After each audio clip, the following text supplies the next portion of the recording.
Hi everyone, my name is Paris. Tell me, how responsible are you? Have you ever had in your life that you have lost your bag, keys, money, or clothes just because you were like this? Of course, I am not talking about accidents, but about a number of such events. My mom always called me wretch, but really, she's right. And a couple of years ago, I broke my own record. I lost my little brother. You know how? Now I'll tell you, but don't forget to put likes, subscribe to the channel, and share your opinion in the comments. Like I said, I was born clumsy. When I was little, I just loved to take my favorite toys with me to visit. I had a lot of them because my dad always bought something new. He liked to spoil me.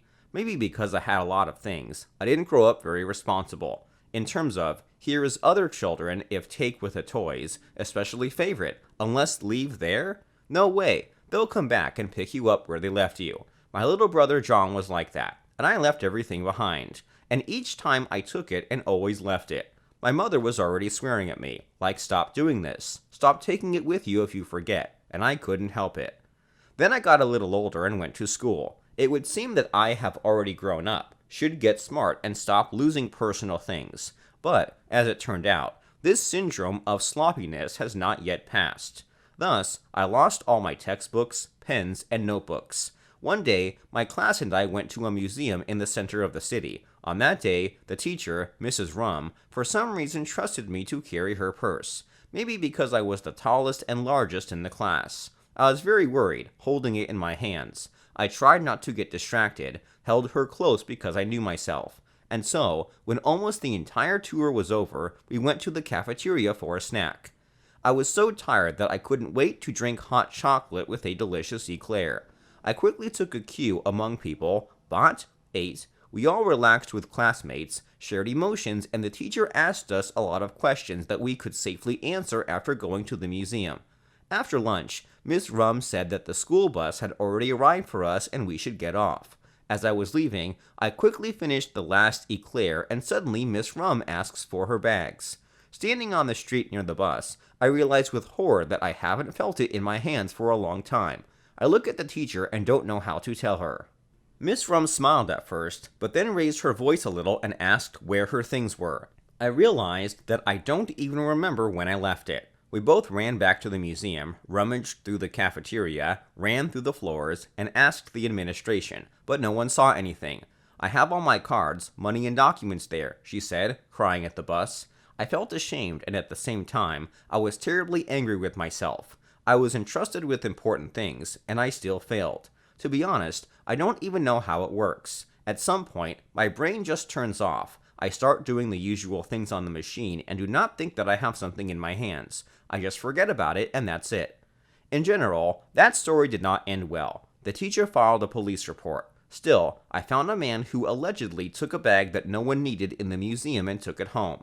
Miss Rum, of course, returned the documents, but there is no money. I understood that it was my fault, but she did not scold me. On the contrary, she said that she was to blame for entrusting the child with such a responsible task. To be honest, I was offended. After all, it meant that I could not cope with even such an elementary task. After this story, I tried to work on myself. Every day I trained my attention, tried to focus on any subject, take it with me to school, and then carry it in my hands all day and bring it home. Do you know how many things I lost in 6 months? I couldn't do anything. My little brother was laughing at me, calling me sclerosis, and I was no longer in the mood for jokes.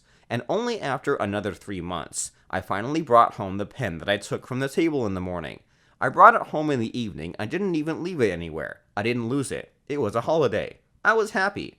Since then, I have done this task every day in the hope that I will develop a habit and become more responsible. Well, then, I grew up more, entered the senior class, and still had the habit of carrying every day any small object and return it to its place. Without this ritual, it seems to me that I did not do something important and the mission of the day failed. I believed that I had corrected myself, until something terrible happened. It was autumn. My brother and my mother and I went to visit my mother's friend. She lived in another city, and we decided to visit her in honor of buying a new house. Initially, my father was supposed to go, but he had an urgent job, and so the three of us went. It was a cool weekend. We went to nature, threw a barbecue, everything was very cool, and then my mother was also urgently called to work. John was very upset because he wanted to go to the local burger joint, which is famous for cheeseburgers. He loved them. Then I suggested that my mother come later in the day, like I'll watch my brother and come with him. My mother gave me an incredulous look, but then I showed her the pen I've been carrying for years, and she decided to believe me. We saw my mother off and stayed the night. Mom left, and the next day we packed up and had to stop for cheeseburgers first on the way to the bus. After an awesome lunch, John said that now you can safely go to the bus and sleep on the road. As soon as he said that, I remembered that we shouldn't be late. I glanced sharply at my watch and saw that we had 15 minutes left before departure. In a panic, I paid the bill, quickly wrapped up my things, and hailed a taxi. What a relief when you see that the bus has not left yet. It is waiting. Having chosen a more comfortable place, after a hearty meal, I wanted only one thing, to sleep. I passed out and only woke up when I drove into our city. "John, we're here," I said sleepily, and nudged my brother, and suddenly realized that there was no one near me. I opened my eyes in fear, but there was no one there. I started looking for it all over the bus, asking drivers and passengers, but they all said that I got on alone with a bunch of bags. Oh no, I forgot it in another city. My heart was pounding, and my mind was racing. Where was he now? What's wrong with him? How is he? I didn't know what to do other than call my mom. Of course, she immediately believed me and started yelling like how could I and all that. I knew that I screwed up, that I was back to my old self, and why am I like this? My mother picked me up at the train station, met me, and then asked me where I had last seen John and what had happened. I told her everything as it is. Mom tried not to panic, so she called a friend and asked her to look for John. Don't worry, I have it. I came home and said that Perry had forgotten it, but it was a good thing that he had some money left for the trip to my place. Perry ran off with the tickets, not waiting for John to come out of the toilet, said a friend of the mother. It's a good thing nothing happened to him at that time, otherwise I wouldn't have forgiven myself. Mom went to get John, and I went home. I didn't sleep or eat, and I waited for them to return. When I saw John, I began to ask for forgiveness. I was terribly ashamed, but I didn't do it on purpose, and my brother understood. In short, since then, I have not been trusted to go anywhere with John. Well, it's my own fault. And my mother listened carefully to my problem again and decided to help. We found a good doctor who studies memory and focus, which is exactly what I need. I decided to go to his office, meet him, and understand why my brain works this way and no other. At the first session, I was told that in fact I am not the only one. And even more, there are a lot of people like me. This slightly eased my conscience and condition. It turns out that there are things that my brain can't control, but it's not a big deal because it's fixable. So now I will take care of myself, be treated, and train my memory. In general, wish me luck, although most likely, tomorrow I will forget that I told you about myself. My name is Anna. I want to tell you a story about my crazy half-brother, Tom. More specifically, how he tried to get me out of the house. To begin with, I didn't find out about Tom's existence very long ago. In general, my father and I lived together. My mother and I were divorced a long time ago, and I don't even remember her. Dad worked and I went to school just like everyone else. But one day, people I didn't know came to our house.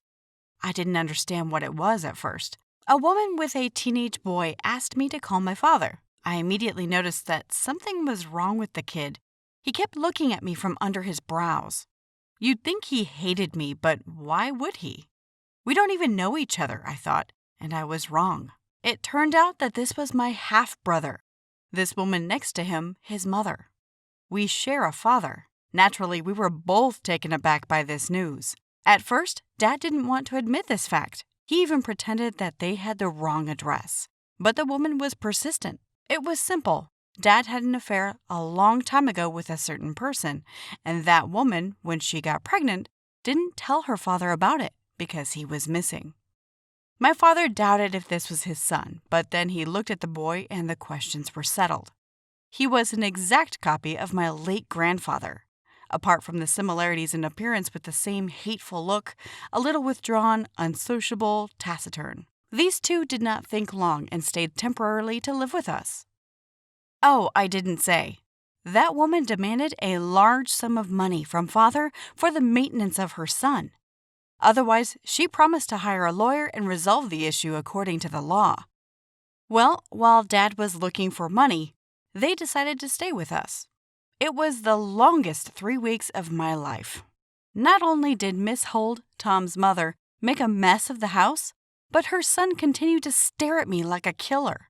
At first, I had no idea what this guy was up to. But one morning when I woke up, I saw a note on my dresser in my room. It said, "You're not welcome in the house." I can't say that I was scared, but it was unpleasant, and I knew that Tom was. I crumpled the paper in my fist, stormed into his room, and threw it in his face. I yelled at him, told him it was my house, and let him remember it. At this moment, Miss Holt came in. She saw her son lying awake in bed, and I was yelling at him. Of course, she got it all wrong and threatened me. "If you touch him again, you'll have to deal with me," she told me. Oh, I was beside myself with anger. In the evening, I had a serious conversation with my father. He said that he was sorry about all this, but asked me to be patient for him and my mother. Then he promised to get my mother back, no matter what it took. But first I had to get the money for these two. I gathered my will and decided to be more restrained. The next day, when I got back from school, Tom was sitting in the kitchen having lunch. His mother was hanging around again. My half-brother was in his favorite position, staring at me from the corner of the table. I pretended not to notice him and sat down to eat. Suddenly, the phone rang. When I answered the phone, I went back to my seat and saw dead flies on my plate. I glared at Tom, and he just sat there and didn't even blink. Remembering my promise, I silently threw my lunch in the trash and went to my room. There was a fire burning inside me. I wanted to throw that plate in his face.